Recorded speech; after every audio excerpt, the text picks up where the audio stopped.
بھارتی year lines کے 2 pilots کی اچانک موت پچھلے 2 دن میں، اور وہ بھی صرف 48 گھنٹوں کے اندر. اور اس اچانک موت کی وجہ جان کر آپ چونک جائیں گے کہ انڈین ایئر لائنس کے پائلٹس کو فلائنگ ڈیوٹیز زیادہ کروائی جاتی ہے، اور ان کو ریسٹ ٹائم یعنی ان کو آف ڈیز بہت کم دی جاتا ہے، اور ان کی تھکن ختم نہیں ہوتی کیونکہ ایئر لائنس کی ریکوائرمنٹ ہے، لوڈ بہت زیادہ ہے.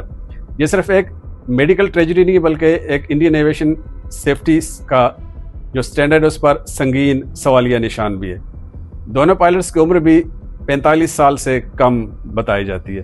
دونوں اپنی کمپنی کے میڈیکل ریکارڈ کے حساب سے فٹ دکھائی دیتے تھے، یعنی میڈیکل ریکارڈ میں ان کو کوئی سکنس نہیں دکھائی جاتی، جو کہ ایک سوال ہے. بھارت عالمی سطح پر ٹاپ 5 جو ہے وہ ایویشن مارکیٹ ہے، دنیا کی 5ویں بڑی ایویشن مارکیٹ.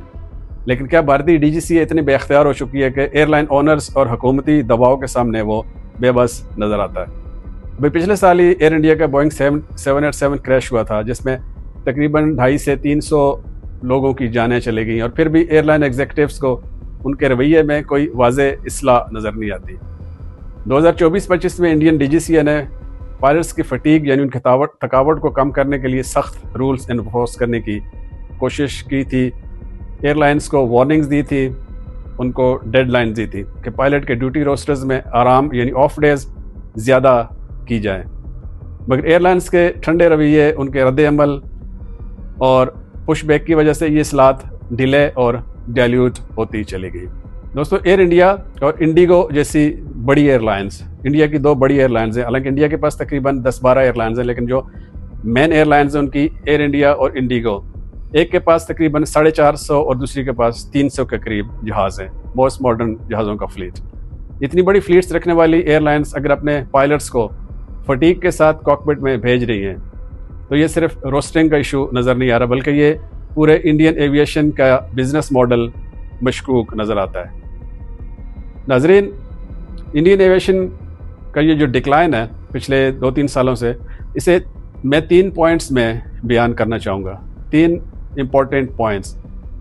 ایئر لائنس کو صرف فلائٹس چاہیے زیادہ سے زیادہ، پیسنجرز کو آن ٹائم سیٹس یا آن ٹائم اویلیبلٹی چاہیے، اور پھر ریگولیٹنگ اتھارٹی کو صرف سیفٹی چاہیے، وہ بھی کاغذ پر، کیونکہ نظام کے آگے وہ شاید بے بس ہو چکے ہیں. یہ جانتے ہوئے بھی کہ جب فٹیگ کاکپٹ کے اندر داخل ہو جائے تو سمجھ لیں کہ سیفٹی کہیں نہ کہیں کمپرومائز ہو چکی ہے. صرف 1 سال میں ایک بڑا فیٹل کریش اور بہت سارے سیفٹی انسیڈنٹس اور ٹیکنیکل ایکسیڈنٹس سننے میں آتے ہیں، اور پھر ریپیٹڈ سیفٹی وارننگز کے باوجود سسٹم انتہائی ریلیکسڈ نظر آتا ہے. بھارت کے اندر اس وقت تقریباً 12,000 کمرشل ایئر لائن پائلٹس ہیں، 12,000 صرف کمرشل. اگر ہم بزنس جیٹس اور چھوٹے جہازوں کے پائلٹس دیکھیں تو غالباً تعداد ڈبل سے بھی زیادہ ہے. صرف بڑی ایئر لائنس کے 12,000 ہے، لیکن اس خطرناک کھیل میں وہ بیچارے پس رہے ہیں. بھارت کے ہزاروں ایئر لائن پائلٹس جن کی بدولت 1.5 ارب کی آبادی والا ملک چل رہا ہے. میرا ذاتی تجربہ اس بات کی مکمل طور پر تائید کرتا ہے کہ ایمریٹس ایئر لائن، قطر، سنگاپور، اتحاد ایئر لائن، کانٹس اور کیتھے پیسیفک جیسی ایئر لائنس کی سیفٹی سٹینڈرڈ دنیا میں سب سے ہائی ہے، صاف ستھرا اور بے داغ معیار ہے. دنیا کی بڑی ایئر لائنس، پریمیم اور اعلیٰ معیار کی ایئر لائنس کے کلچر میں کاکپٹ کے اندر ٹینشن، فٹیگ اور نیگیٹو ایٹیٹیوڈ کو بالکل برداشت نہیں کیا جاتا. اسی وجہ سے انہیں دنیا کی محفوظ ترین ایئر لائنس کہا جاتا ہے، اور وہ بزنس ٹریولرز اور ایگزیکٹوز کی پہلی چوائس ہوتی ہے. ایف اے اے، ایاسا اور اکاؤ جیسے گلوبل ایویشن اوورسائٹس یا ایجنسیز کو بھی اب جاگنے کی ضرورت ہے تاکہ وہ انڈین ایئر لائنس کی اس خطرناک صورتحال کا سنجیدگی سے نوٹس لیں.